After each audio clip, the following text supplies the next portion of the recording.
Atos dos Apóstolos, capítulo de número 12, versos de número 1 ao verso de número 8.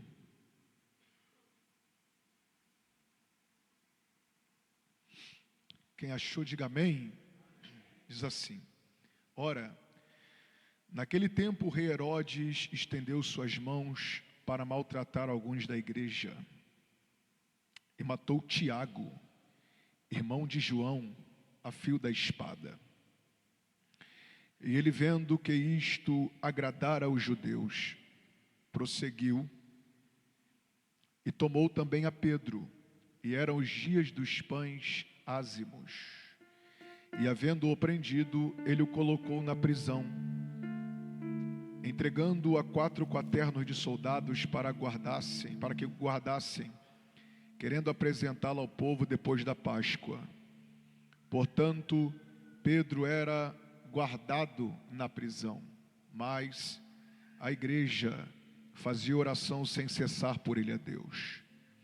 E quando Herodes estava para trazê-lo nessa mesma noite, Pedro estava dormindo entre 2 soldados, preso com 2 correntes, e os guardas diante da porta guardavam a prisão. E eis que o anjo do Senhor veio sobre ele, e resplandeceu uma luz na prisão, e tocando a Pedro no lado, despertou, dizendo: Levanta-te depressa. E caíram-lhe das mãos as suas correntes, e disse-lhe o anjo: Cinge-te, ata as tuas sandálias. E ele assim o fez. E ele disse: Lança tua veste sobre ti e segue-me. Jesus, ilumina a nossa mente, desvenda os nossos olhos, destapa os nossos ouvidos, dê revelação ao nosso espírito para que possamos compreender as verdades da tua palavra. Eu quero declarar, como sempre declaro, todas as vezes que o Senhor me permite subir ao altar, que eu nada tenho, Jesus, só o Senhor tem. Eu não posso, só o Senhor podes. Eu não faço, só o Senhor faz. Opera em nosso meio segundo a tua boa vontade, em nome de Jesus, amém. Pode se sentar, meus irmãos. Puder me dar um pouco mais de peso aqui no retorno? Obrigado, tá? Deus abençoe. Olhe para a pessoa mais bonita que está perto de você, por favor. Olha para a esquerda, olha para a direita. Aqui na Hosana ao Rei só tem gente bonita, então vai ficar fácil de você achar. Dá um sorriso Colgate para ela, para mostrar o clareamento que tu fez essa semana aí. Isso, e diga para ela assim: em nome de Jesus. Mas diga com voz de crente pentecostal, diga: em nome de Jesus, não converse comigo. Aponte o dedo de profeta para ela assim, diga: porque se tu conversar comigo, a minha dívida vai passar para você.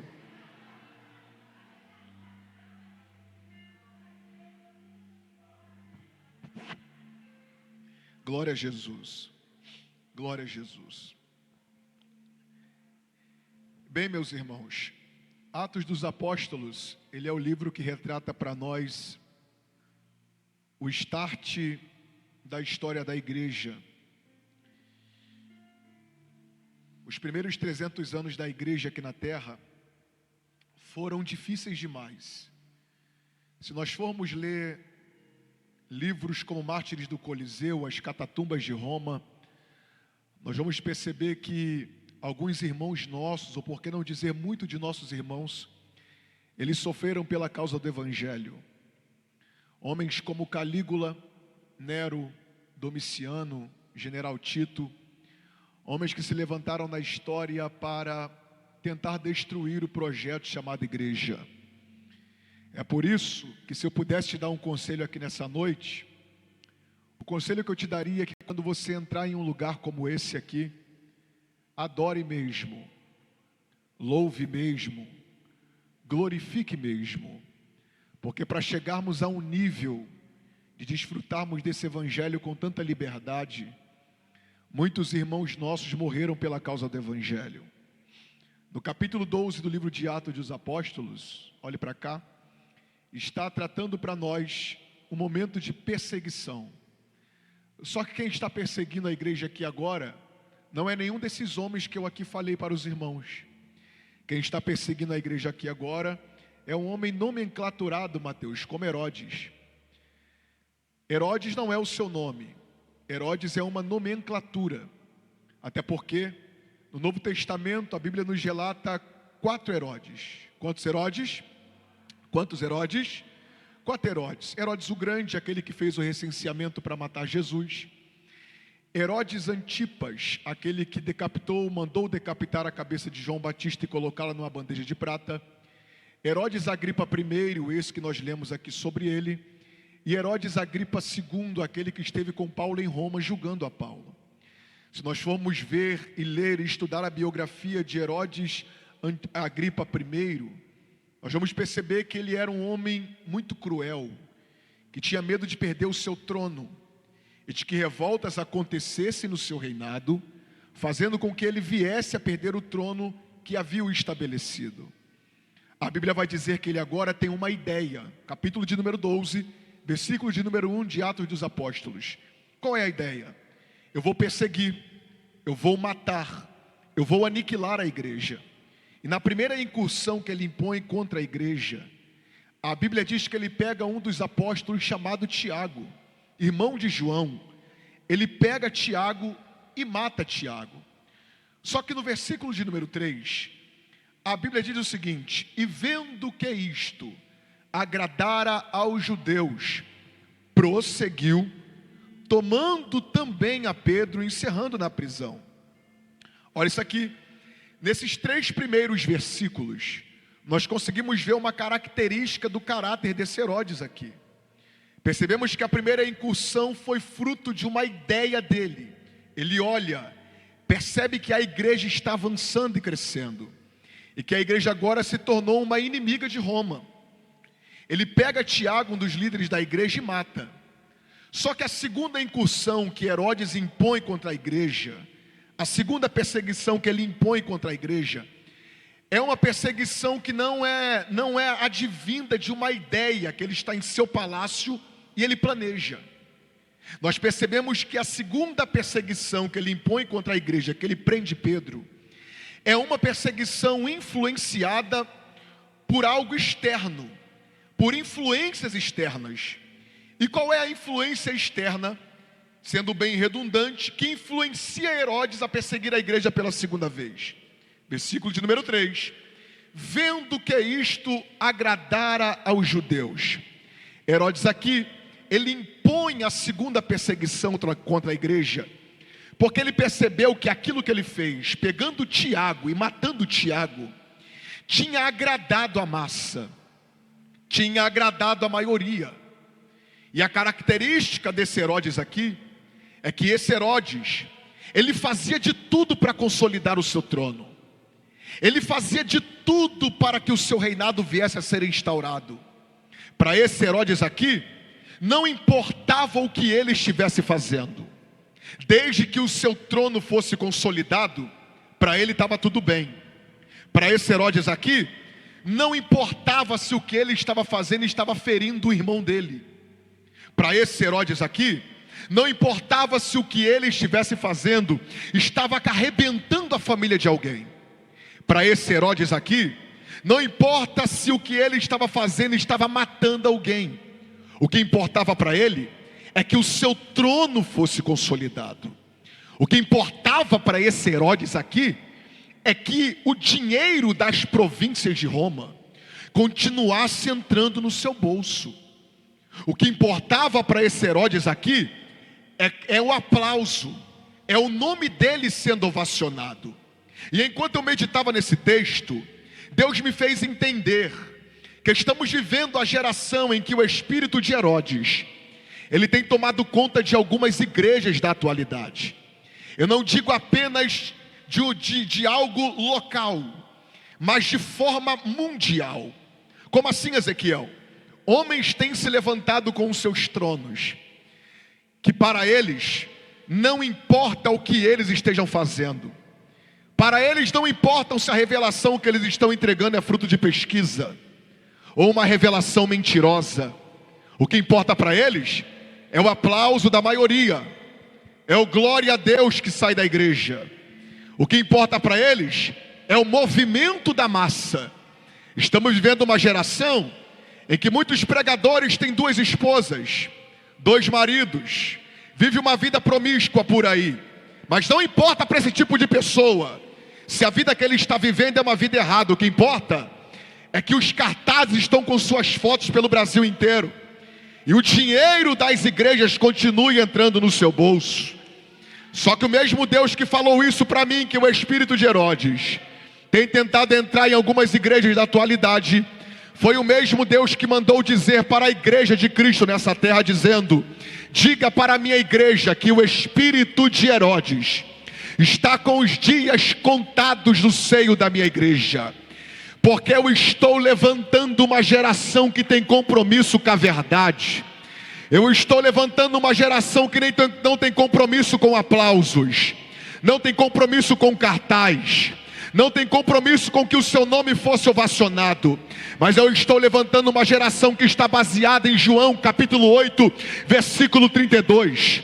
E conhecereis a verdade, e a verdade vos libertará. Herodes, ele vivia essa vida. Só que a Bíblia vai dizer, gente, que Pedro, ele é livre da prisão. Tiago é morto, Pedro é preso. E há alguns irmãos nossos que eles têm uma ideia sobre a soltura de Pedro da prisão, bem interessante. Alguns dizem que Pedro foi livre somente, olhe para cá para você entender isso, somente por causa da oração da igreja. Só que se nós fizermos esta afirmativa, nós vamos estar sendo injustos com a igreja primitiva. Por que, Ezequiel? Porque se nós afirmarmos categoricamente que Pedro foi livre somente por causa da oração da igreja, nós vamos estar afirmando nas entrelinhas que quando Tiago foi preso e Herodes o matou, a igreja não orava, já que Pedro foi solto somente por causa da oração da igreja. Mas Ezequiel, tem respaldo bíblico para dizer que a igreja orava enquanto Tiago estava preso? Claro, até porque a igreja primitiva, ela era uma igreja de oração. Vamos para a Bíblia? Atos dos Apóstolos, capítulo de número 2, versículo de número 42. E perseveravam na doutrina dos apóstolos, na comunhão, no partir do pão e nas orações. Atos dos Apóstolos, capítulo de número 3. A Bíblia diz que Pedro e João subiam juntos ao templo, a hora da oração a nona, para orar. Atos dos Apóstolos, capítulo de número 6. Havia uma discussão na igreja que as viúvas e os órfãos estavam sendo deixados de lado. Pedro se levanta junto com os apóstolos e diz: levantemos entre nós 7 homens, cheios de sabedoria, cheios do conhecimento, cheios do Espírito, para que cuidem desse negócio, e nós, os apóstolos, nos dediquemos ao ministério da oração e da palavra. Atos dos Apóstolos, capítulo de número 13. Enquanto a igreja orava e jejuava, Deus disse para os apóstolos: separai-me para mim, Paulo e Barnabé, para a obra que eu vos tenho chamado. Então, a igreja primitiva era uma igreja de oração, até porque vida de crente só funciona debaixo de oração. Em um ambiente como esse aqui de reunião, dá para nós entendermos quem ora e quem não ora. Em um ambiente como esse de reunião de culto, quem não ora, até agora não levantou a mão para dar glória, até agora não sentiu a presença de Jesus. Mas quem tem vida de oração e vida no secreto com Deus, em casa, no monte, na rua, e na primeira nota que o teclado já, ele já está levantando a mão para dar glória a Deus e adorando. Porque vida de crente só funciona debaixo de oração. Ezequiel, calma aí, veio uma dúvida. Então, se a igreja orava quando Tiago foi preso, e a igreja orava quando Pedro foi preso, por que então Tiago foi morto e Pedro foi solto da prisão? Isso aqui foi um entendimento que o Espírito deu a mim. Quando Herodes pega Tiago e diz, bota na agenda da terra dizendo: nós iremos matar Tiago, Quando Herodes põe na agenda da terra essa afirmativa, o céu lá em cima carimba a afirmativa que a terra fez. Quando Herodes falou, nós vamos matar Tiago, o céu lá em cima confirma, dizendo: Herodes, tu não tem poder de matar ninguém se eu não quiser. Você não vai matar Tiago porque tu quer, você vai matar Tiago porque ele já cumpriu todo o propósito que eu estou sentindo Deus aqui, que eu estabeleci sobre a vida dele. Porém, quando Herodes põe a mão em Pedro, pastor Sérgio, Herodes não está colocando a mão sobre qualquer crente, meu amigo pastor Bruno. Ezequiel, Herodes não está colocando a mão sobre qualquer crente. Não, vamos para a Bíblia. Vou te provar que Pedro não era qualquer crente. Mateus capítulo de número 16, a partir do versículo de número 15, Jesus olha para os discípulos e diz: deixa eu fazer uma pergunta para vocês aqui. Quem os homens dizem que eu sou? Os discípulos se levantam e falam: uns dizem que tu és João Batista, outros dizem que tu és Jeremias, outros dizem que tu és Elias, tu és um dos profetas. Jesus olha para os discípulos e fala: ok, a multidão pode ter a percepção que quiser de mim, mas vocês que andam ao meu lado todo dia, quem vocês dizem que eu sou? Pedrão toma a frente, dando do discipulado, olha para Jesus, estufa o peito e diz: Jesus, tu és o Cristo, o Filho do Deus vivo. Jesus dá um sorrisinho de canto para o Pedrão e fala: Pedrão, não foi a carne nem o sangue que te revelou, mas foi o próprio Pai que está no céu. Só por causa disso, Pedro, eu vou lançar uma palavra sobre a tua vida. O que é, Jesus? Eu te digo que tu és Pedro, e sobre esta pedra eu edificarei a minha igreja, e as portas do inferno não prevalecerão contra ela. Acabou? Não, tem mais, Pedro. Eis que eu te dou a chave do reino dos céus. Tudo aquilo que é ligado na terra será ligado no céu, tudo aquilo que é desligado na terra será desligado no céu. João capítulo de número 21, a partir do versículo de número 13, a Bíblia vai dizer que depois de uma pescaria frustrada, Jesus aparece na beira da praia, trazendo pão na brasa e peixe. Depois que os discípulos comeram e beberam, Jesus chama o Pedrão no canto, olha para o Pedro e fala: Pedrão, eu tenho 3 perguntas para te fazer. Qual, Jesus? Deixa eu te fazer, Pedrão. Pedrão, tu me ama, Pedrão. Pedrão olha para Jesus e fala: Jesus, eu te amo. Pedrão, tu me ama, rapaz? Senhor, eu te amo. Pedrão, tu me legou na trás 3 vezes. Tu me ama mesmo, Senhor?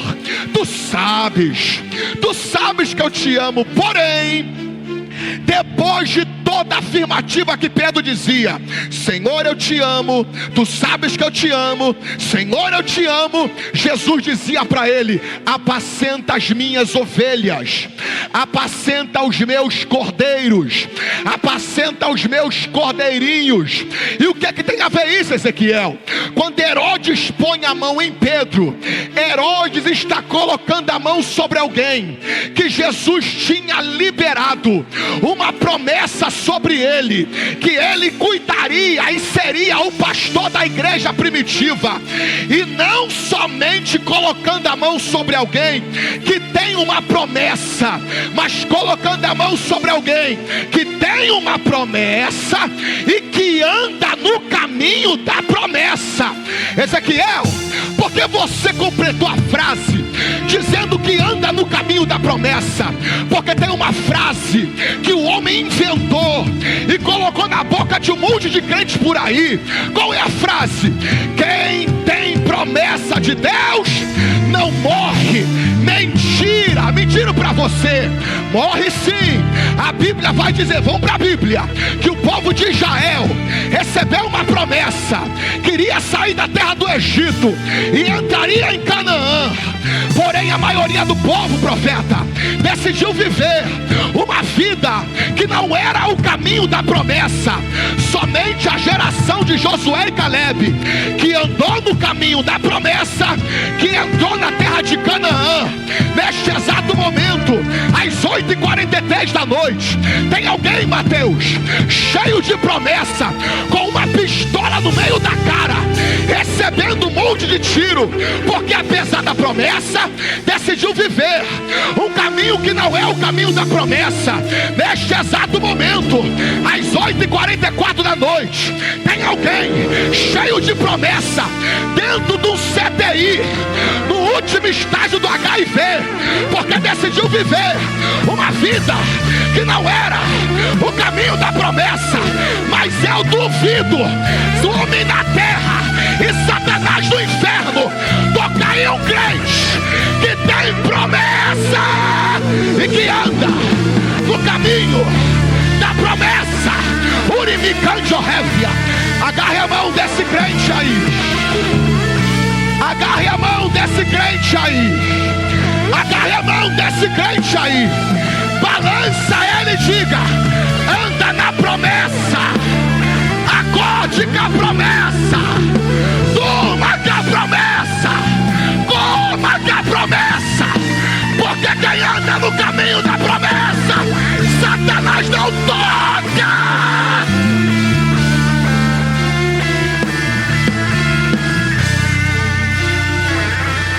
Rapaz, eu estou sentindo Deus aqui. Eu estou sentindo Jesus aqui. É por isso que Satanás não consegue matar tua casa. É por isso que ele não consegue destruir tua vida. Porque tu não só tem promessa, tu anda.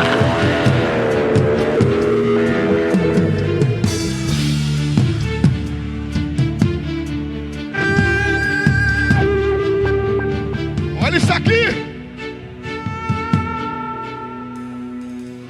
E vendo que isto agradara aos judeus, prosseguiu, tomando também a Pedro. Olhe para cá.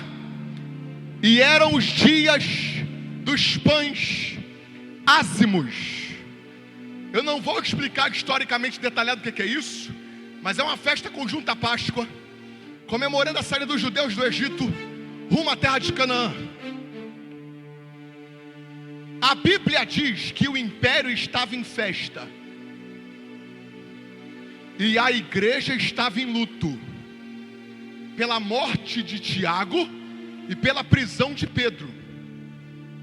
O império estava avançando e a igreja aparentemente recuando.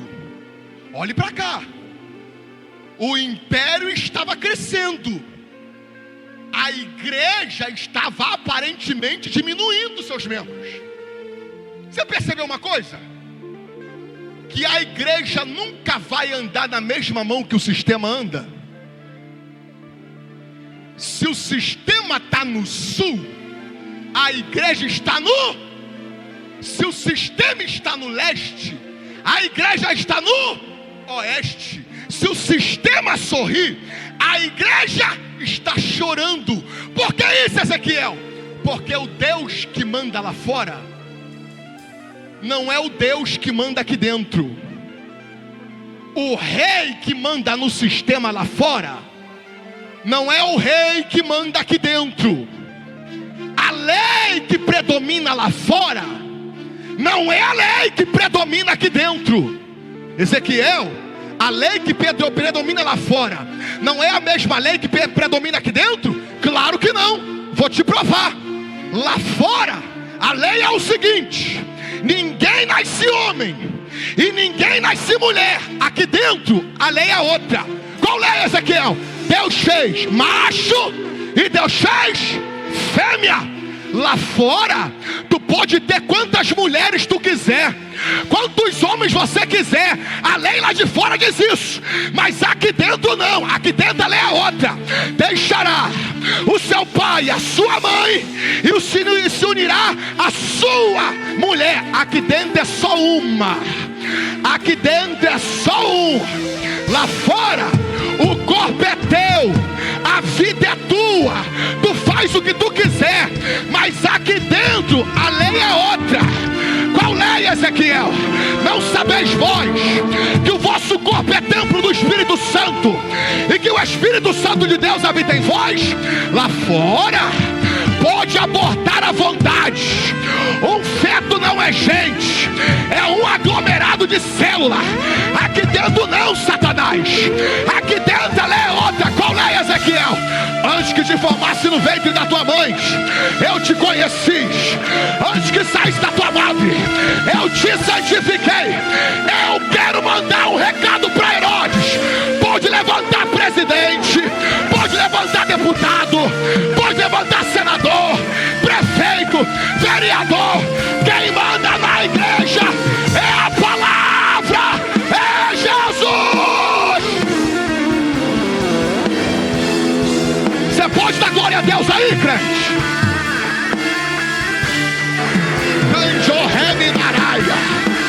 Eu estou sentindo Deus aqui. Eu estou sentindo Deus aqui.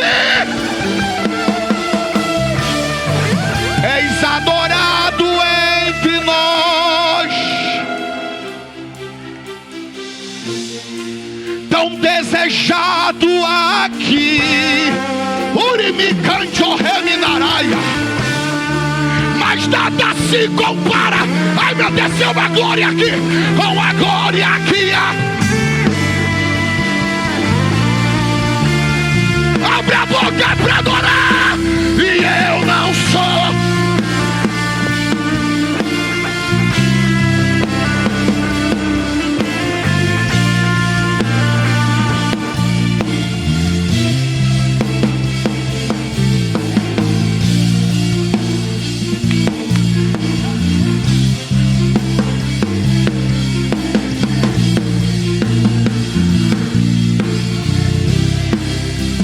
Bate na mão de dois crentes aí.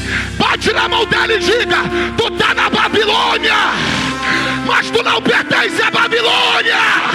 Tu trabalha na Babilônia, mas tu não é da Babilônia. Tu é do céu.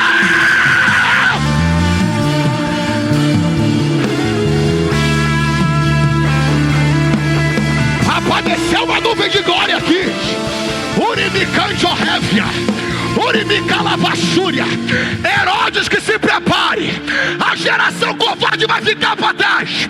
Mas aqui na Hosana ao Rei, uma geração de valentes está se levantando.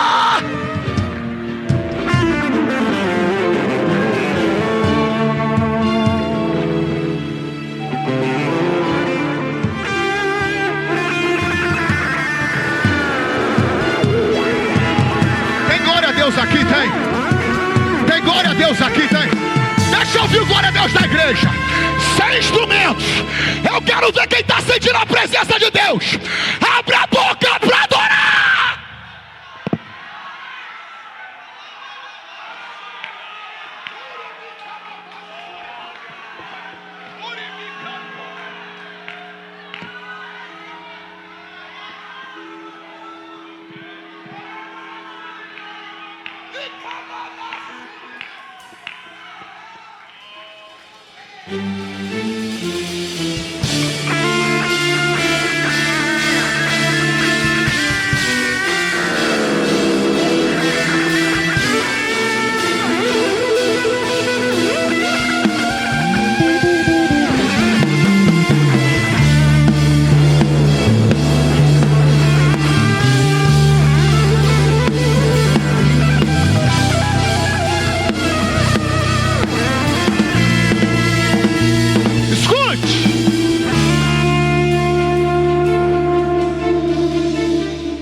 Versículo de número 4.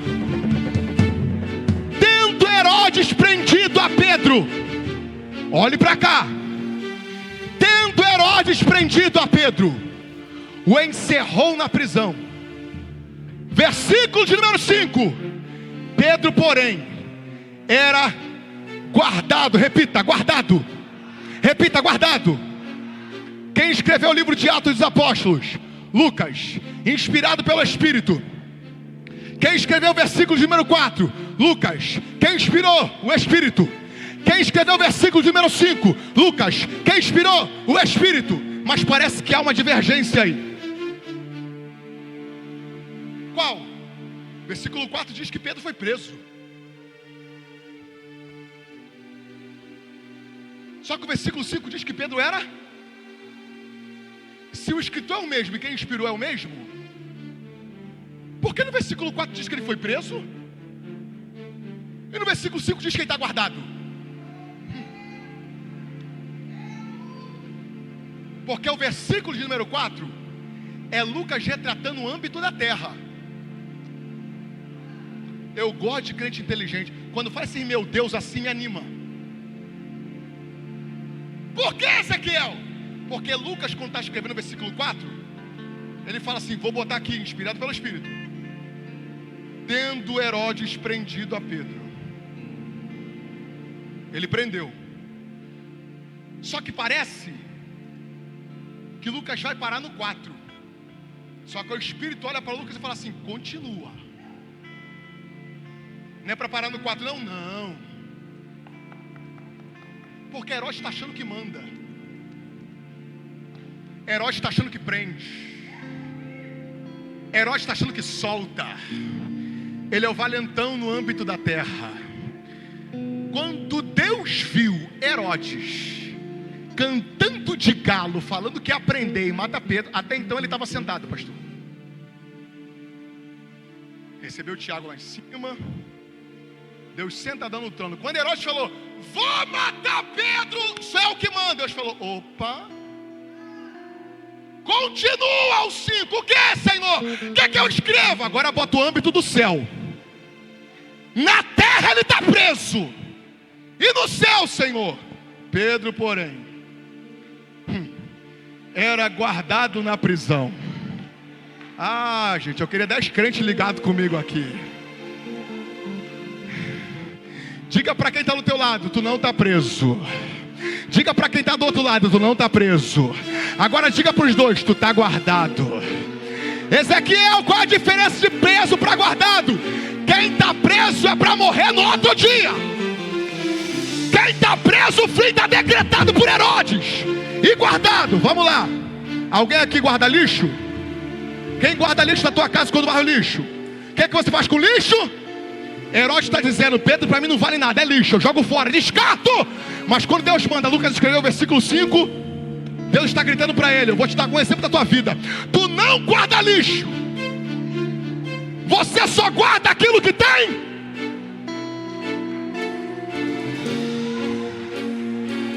Era para tu ter melhorado esse glória a Deus aí, hein?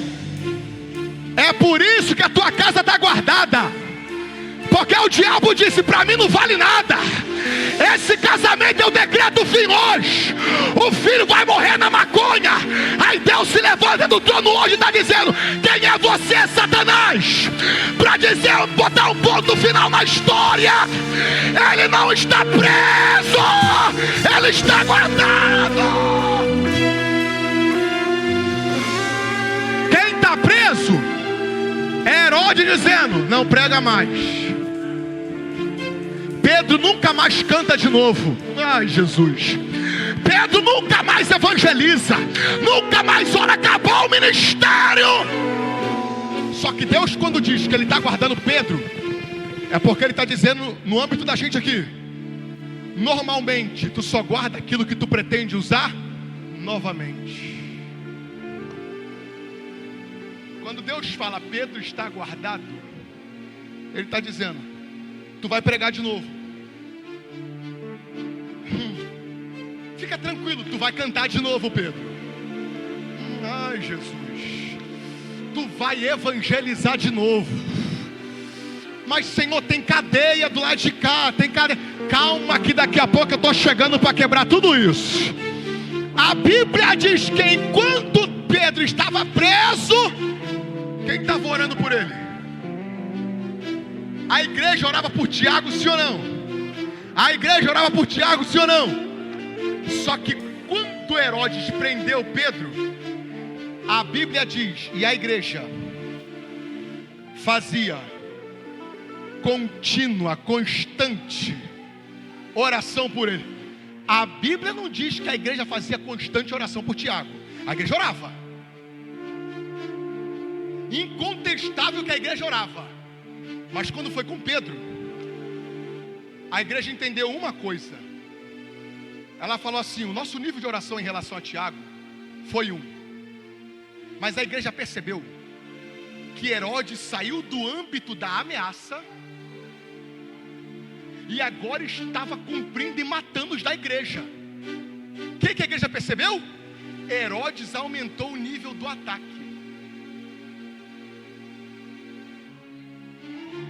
Se Herodes aumentou o nível do ataque, a gente não pode ficar por baixo.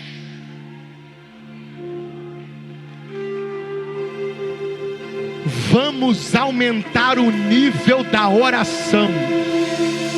Gostei da mão levantada ali. Olha a mão levantada lá atrás. Eu vou dizer, tem gente, o Deus me trouxe aqui lá de Nova Iguaçu para dizer, tu não está percebendo que o ataque do diabo contra a tua casa tem aumentado, e você ainda está na frente da televisão, assistindo dorama, Netflix, Amazon Prime, futebol, soltando pipa em cima da laje, indo para cachoeira. Tu não está entendendo que o nível do ataque aumentou, e está na hora de aumentar o nível da oração. Diga para duas pessoas, aumenta o nível, bate na mão dele e diga, aumenta o nível, aumenta o nível. Cadê? Quem vai aumentar o nível? Abre a boca para adorar.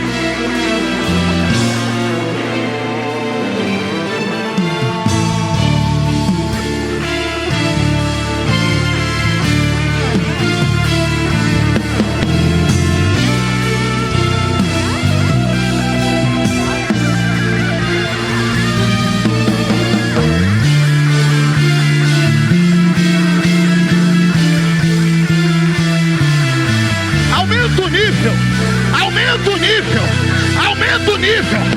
Não critica quem adora, não critica quem pula, não critica quem roda.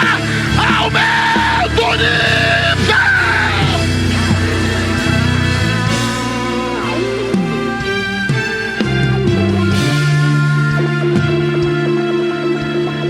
Aumentou o nível aí, aumentou? É por isso que tu não deve criticar quem roda.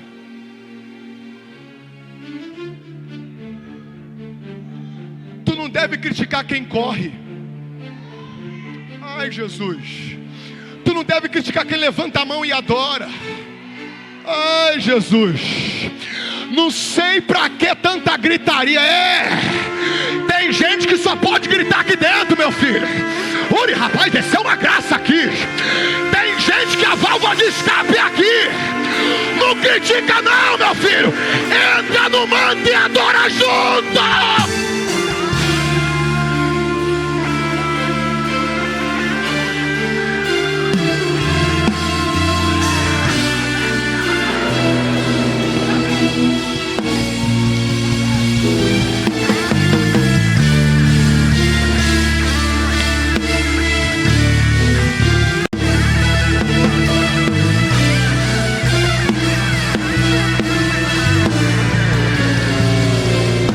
Desceu na Osana ao rei e me trouxe a mensagem na boca para dizer: está na hora de aumentar o nível.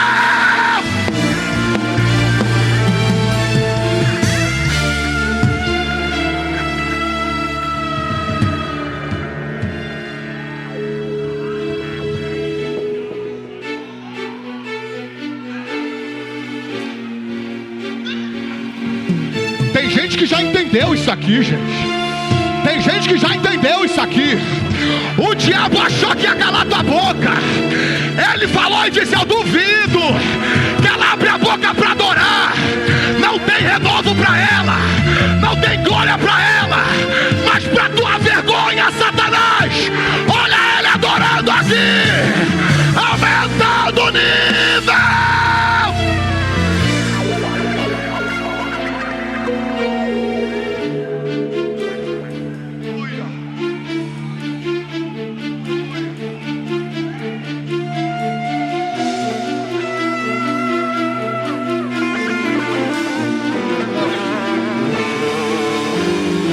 Eu sei que tá difícil, o sangue tá dando na canela, o teu couro tá sendo arrancado,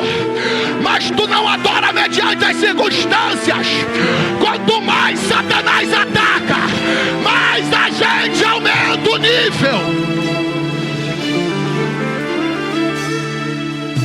Olhe para cá.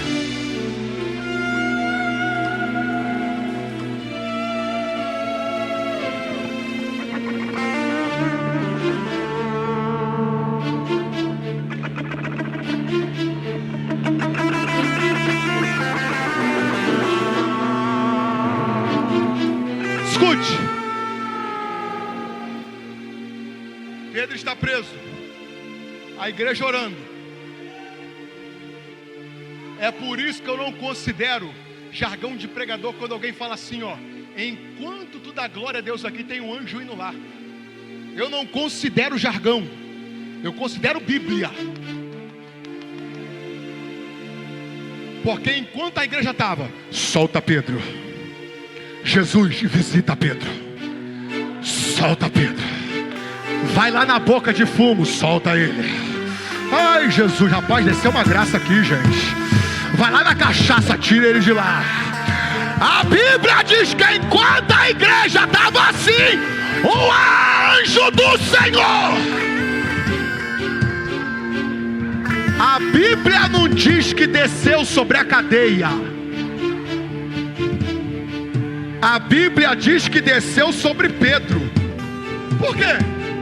Porque cadeia não é problema para Deus. Ele estava preocupado com Pedro. Aí a Bíblia diz que enquanto a igreja orava, o anjo desce. O anjo olha para Pedro e diz assim: Pedrão, e aí? Vambora? Eu ia falar porque Pedro está dormindo, mas não vai dar por causa da hora. Mas sabe por que Pedro dormia? Rapidamente, só para pincelar. Porque Pedro estava cansado de ficar acordado de madrugada esperando Jesus chegar. Ele pensou: quantas vezes eu fiquei acordado desesperado para o barco não afundar, e de repente no meio da madrugada ele chegava para resolver meu problema. Eu ficar acordado? Eu sei como das outras vezes. Ai, vamos lá. Ele vai chegar aqui daqui a pouco. Eu vou dormir, tomar clonazepam, tomar calmante, preocupado com quem está lá fora. Eu não. Eu vou deitar minha cabeça no travesseiro, porque assim como ele chegou andando por cima das águas, daqui a pouco ele vai chegar na cadeia aqui. Fala para duas pessoas: daqui a pouco ele chega, baixinho. Daqui a pouco ele chega. Como das outras vezes. Daqui a pouco ele chega. Um minuto. Aí a Bíblia diz: o anjo chega, catuca Pedro. Vambora, vambora. Aí o anjo fala assim, baixinho. O anjo fala assim: cinge-te, bota a sandália. A Bíblia nos dá a entender que Pedro estava sem roupa. Ele estava descalço. Porque anjo não é doido. Não vai mandar botar roupa se ele não estiver nu. Não vai mandar botar sandália se ele estiver descalço. Só que se você for ler a estrutura dos prisioneiros de Roma, você vai entender o quê? Que o Roma pegava as roupas e as sandálias dos prisioneiros e colocava lá no palácio. Como é que o anjo olha para Pedro e fala o seguinte: coloca a sandália, coloca a roupa. Se a roupa e a sandália estavam lá no palácio de Roma, é a Bíblia nos dando a entender que antes do anjo passar na cadeia,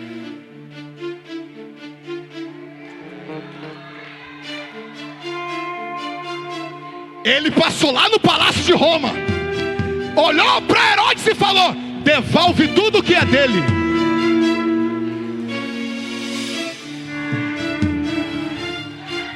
Cinge-te, unge, bora.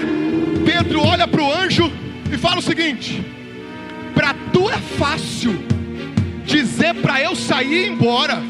Tu é espírito. Para eu atravessar essa parede, me dá um minuto, pastor. Para eu atravessar essa parede aqui, eu preciso de chave para abrir a porta. O anjo olhou para Pedro e falou assim: Pedrão, vou te ensinar um negócio que daqui a alguns 1000 anos vai ter uns bobões lá na terra que vai falar que foi eles que inventaram. O que, Senhor? Vai ter um negócio chamado shopping. Aí quando eles chegarem na porta do shopping, vai ter uma porta porque eles vão falar que foi eles que inventaram. Mas no céu já tem há muito tempo. O que é, Senhor? A porta que se abre para o sensor de aproximação. Não entendi, está fora da minha realidade. Eu sei, vou te mostrar agora. Eu vou dar um passo.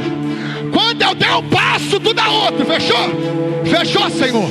O anjo olha para Pedro e fala: vambora, vambora. Quando o anjo dá um passo e Pedro dá um passo, a porta.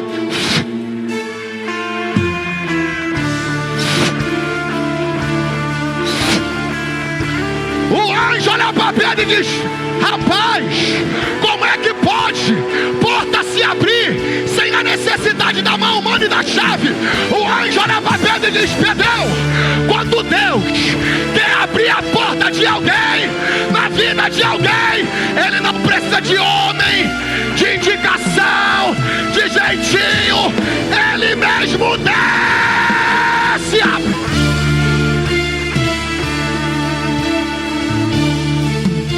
Se coloque de pé.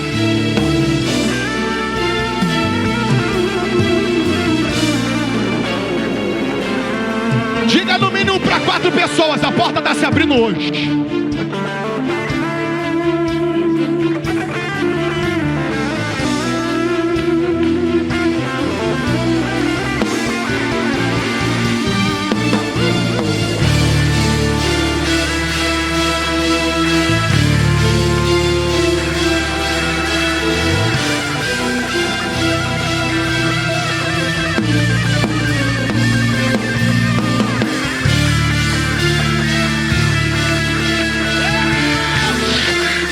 Abrir a boca para adorar. Tem cadeias sendo quebradas.